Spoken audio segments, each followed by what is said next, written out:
जय हिंद दोस्तों, क्या हाल है। आशा है आप कुशल होंगे और स्वस्थ होंगे। बिना किसी समय की देरी करे हुए मैं आज के सीधे मुद्दे पर आता हूं और वो मुद्दा है, क्या आप अपने परिवार में से किसी को डेंटिस्ट बनाना चाहते हैं। अक्सर हमारे पास माँ बाप अपने बच्चों के साथ आते हैं और जिन बच्चों ने एग्जाम क्वालिफाई किया होता है वो हमसे पूछने आते हैं कि डेंटिस्ट्री एक कैसा ऑप्शन है, इसमें क्या स्कोप है, कितना कमाते हैं, क्या काम करते हैं, कैसा प्रोफेशन है। ये सब चीजें वो हमसे सवाल पूछते हैं।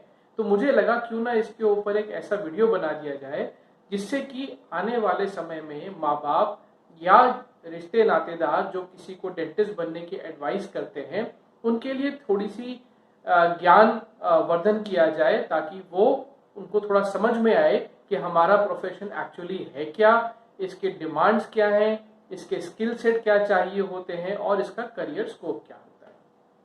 सबसे पहले शुरू करते हैं कि बीडी डेंटिस्ट्री करने के लिए हमें कौन सा कोर्स करना होता है।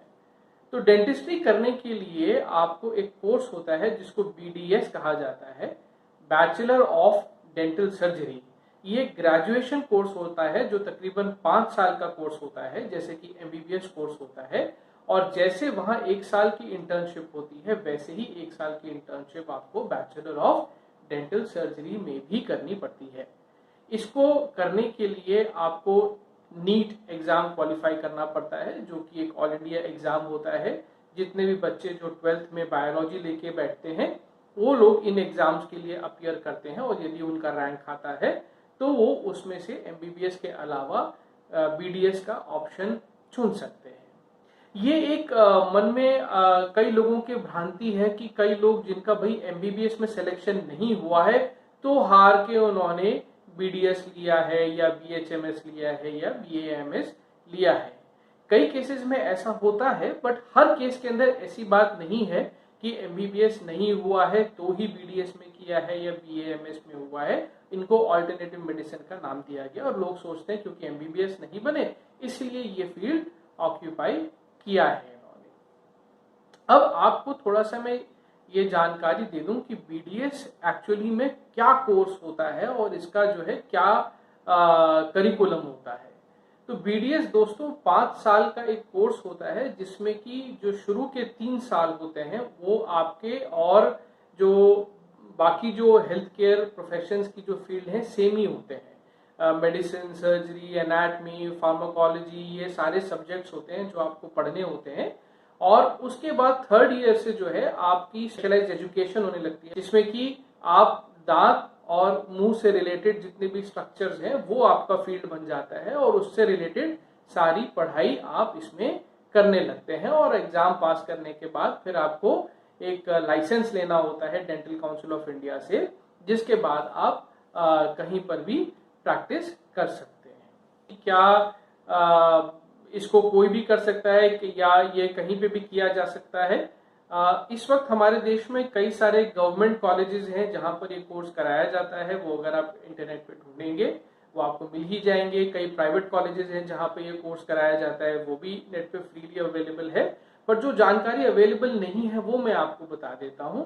सबसे पहली बात तो आपको ये समझना चाहिए कि बीडीएस अपने आप में एक स्पेशलाइज्ड कोर्स है, जहां पर आप दूसरी मेडिकल फील्ड्स में आप ग्रेजुएशन करने के बाद किसी खास ऑर्गन पे काम करने के लिए स्पेशलाइज्ड कोर्स करते हैं। वहां बीडीएस करने के तुरंत बाद आप एक स्पेशलाइज्ड एरिया में काम करना शुरू कर देते हैं। ऑफ कोर्स सुपर स्पेशलाइजेशन आप मास्टर्स इन डेंटल सर्जरी करके कर सकते हैं, बट अगर वो नहीं भी करते हैं तब भी आपको काफी स्कोप मिलता है एक एरिया पर काम करने के लिए, which is our oral cavity, जो हमारा माउथ है और जो रिलेटेड स्ट्रक्चर्स आसपास के होते हैं उसमें भी आपको काम करने की पूरी पढ़ाई क्या कराई जाती है और उसके बाद आप वहां पे अपना करियर बना सकते हैं।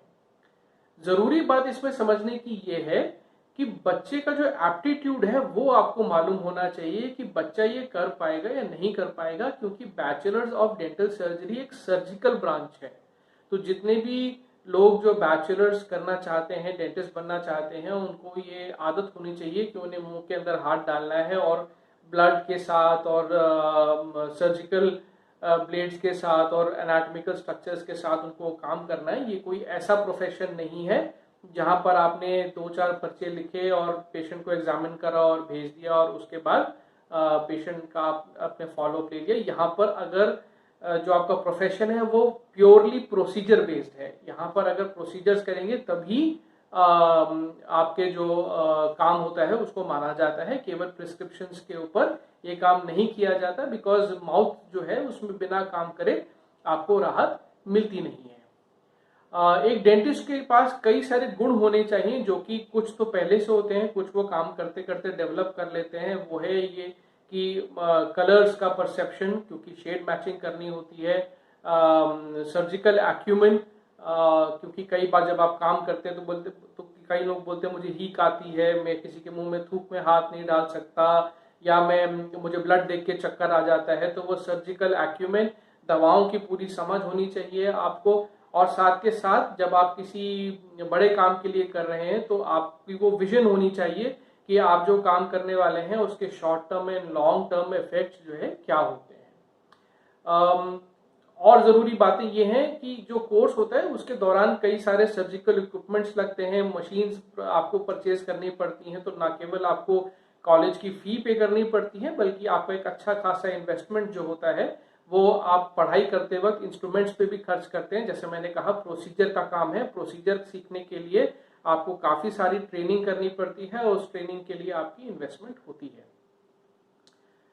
अब बात आती है आपका करियर के ऊपर। देखिए दोस्तों, जैसा मैंने बताया कि बैचलर्स इन डेंटल सर्जरी एक सर्जिकल ब्रांच है, एक क्रिएटिव ब्रांच है, और इसमें बहुत स्कोप है। मैं कई ऐसे लोगों को जानता हूं जो बहुत अच्छा कर रहे हैं, हम सबकी उम्मीद से कहीं अच्छा कर रहे हैं, और कुछ ऐसे लोगों को भी मैं जानता हूं जो कि ब्रेड एंड बटर के लिए स्ट्रगल कर रहे हैं, क्योंकि दे वर नॉट प्लानिंग वेल, या उनकी फैमिली ने प्लान नहीं किया था कि उन्हें किस कोर्स में डालना चाहते हैं। एक्चुअली में उनकी गलती नहीं है। मैं आपको समझा देता हूं कि जो डेंटिस्ट्री का जो प्रोफेशन है ना, वो ना तो प्योर फिजिशियन जैसा प्रोफेशन है जहां पर आप एक कंसल्टेशन चैम्बर से ऑपरेट करते हैं, और ना ही एक फुल सर्जिकल वर्क है जहां पर आप हॉस्पिटल से ऑपरेट करते हैं।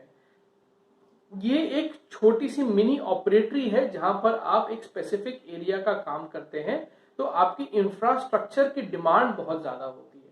तो अगर आप डेंटिस्ट बनने का सोच रहे हैं या किसी को डेंटिस्ट बनने की सलाह दे रहे हैं, तो साथ के साथ ये बताना जरूरी होता है कि जब आप बीडीएस करके बाहर निकलेंगे या जब आप पोस्ट ग्रेजुएशन करके बाहर निकलेंगे, तो आपका काफी सारा कैपिटल जो है वो इंफ्रास्ट्रक्चर में जाने वाला है, क्योंकि आप बार बार अपनी ऑपरेटरी बदल नहीं सकते हैं। तो आपके पास या तो अपनी खुद की जगह है, कम से कम आप मान के चलिए कि 200 स्क्वायर फीट तो आपके पास होनी ही चाहिए, मिनिमम है वो तो, और जितनी ज्यादा हो, अगर 1000 स्क्वायर फीट हो तो बहुत ही अच्छी बात है। और वो एक ऐसे एरिया में हो जहां पर लोग डेंटल हेल्थ के लिए अवेयर हो, क्योंकि ये प्रोफेशन ऐसा नहीं है कि गांव देहात में चले गए और वहां पर आप एक्सपेक्ट कर रहे हो कि आप 1.5 लाख 2 लाख 3 लाख रुपए की आप मंथली प्रैक्टिस बना लोगे।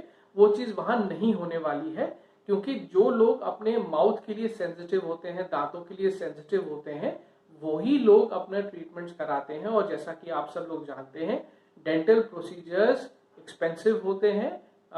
बाहर विदेशों की तुलना में अगर मैं बोलूंगा तो बिल्कुल भी एक्सपेंसिव नहीं है, लेकिन फिर भी इंडिया में लोगों का कुछ ऐसा मानना है कि थोड़ा सा हमारे देश में दांतों के प्रति जो इलाज होते हैं वो महंगे होते हैं।